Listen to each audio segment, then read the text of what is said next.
მოგესალმებით მეგობრებო. მინი ალბომის მერვე ნახატისთვის წინასწარი ესკიზი გავაკეთე.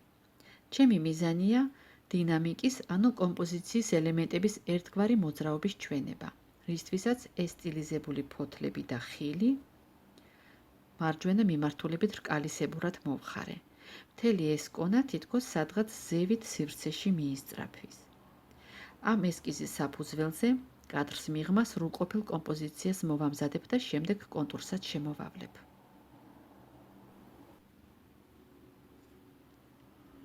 ესკიზის დასრულებულ ნახატად ქცევის პროცესში ბორტის დეკორის იდეაც დაიბადა. ამიტომ ეს ორნამენტი უკვე დასაწყისშივე დავიტანე მისთვის განკუთვნილ ველზე. ბორტის ორნამენტის თემა ტოტების ზონარ შემოხვეული კონის თემას ეხმიანება. ქვედა მარჯვენა კუთხეში დახატული მრგვალი ფორმები ჯერჯერობით კონტურის გარეშე დავტოვე. ფერში დამუშავების შემდეგ უკეთესად განსაზღვრავ, საჭირო იქნება თუ არა ის საერთოდ. ესკიზზე მუშაობის პარალელურად ვფიქრობდი ფერებზეც. შევჩერდი ორ ვარიანტზე, რომელთა შორისაც არჩევანის გაკეთება მომიწევს.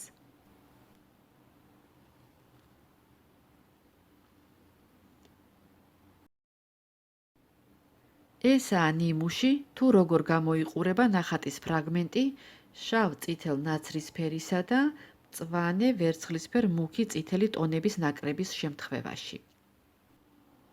სიმართლე გითხრათ, მომწონს ორივე ვარიანტი, თუმცა დღევანდელი მიმოხილვისთვის მხოლოდ ერთ მათგანს უნდა მივანიჭო უპირატესობა.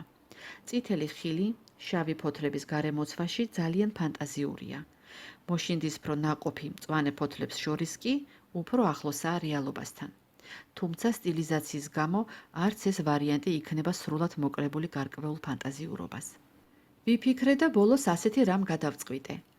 რადგანაც ფერთა შეხამების ორივე ვარიანტი მომწონს და უგულებელყოფისთვის არც ერთი არ მემეტება, ამ კომპოზიციას მწვანე წითელში დავამუშავებ, ხოლო შავ-წითელ ტონებს მომავალი რიგით მეცხრე მინიატურისთვის შემოვინახავ.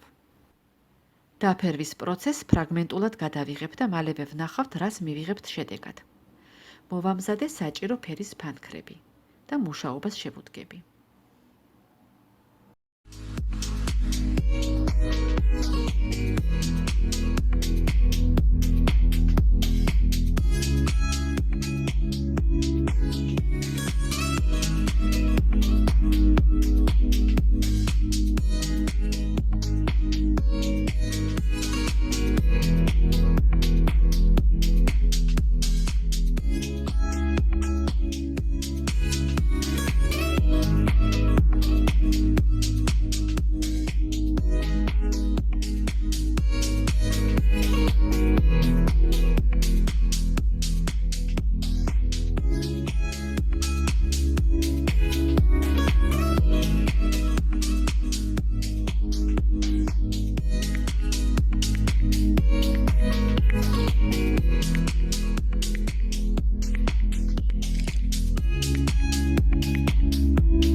ბამბუკის ფარდის მიღმა აშრიალებული ტოტები და ხილი დავასრულე. დამრჩა ფონი და ეს კუთხე. ფონისთვის შევარჩიე ასეთი ყვითელი ფანქარი.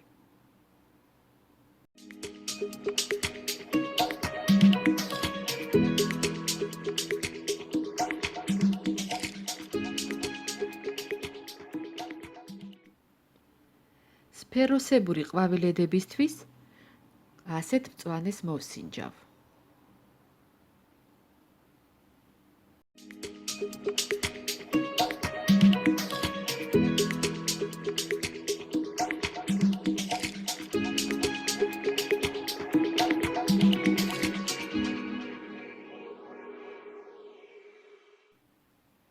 სფეროსებრი ყვავილედების მოცულობის ამოსაყვანად და რბილი გადასვლებისთვის დამჭირდა ნაცრისფერის და მუქი მწვანის ჩართვაც. იქნებ რომელიმე შემდგომ კომპოზიციაში ამ ტიპის ყვავილები ძირითად მოტივად ვაქციო. ნახატის საინტერესო გამოვა ჩემი აზრით, აუცილებლად მოვსინჯავ. დღევანდელ სიუჟეტში კი ეს ყვავილები მართალია სივრცის შემავსებელ დამატებით ელემენტებს წარმოადგენენ, მაგრამ მათ გარეშე ხომ კომპოზიციის ამ ნაწილში არასასურველი სიცარიელე გვექნებოდა. გარდა ამისა, ისინი დინამიურობის მეორე ხაზს ქმნიან. თუ ეს კონა მარჯვნივ მიქრის, სფერული ყვავილები თითქოს შემხვედრი მიმართულებით მიიჩქარიან. ერთობლიობაში ყველა ელემენტი ნახატს მოძრავს ხდის. ირეალურ ბაღში, რომელშიც ამ პატარა ფურცლიდან ვხვდებით, მცენარეები ისევე ირხევიან ქარის მცირე დაბერბაზე, როგორც რეალურ სამყაროში.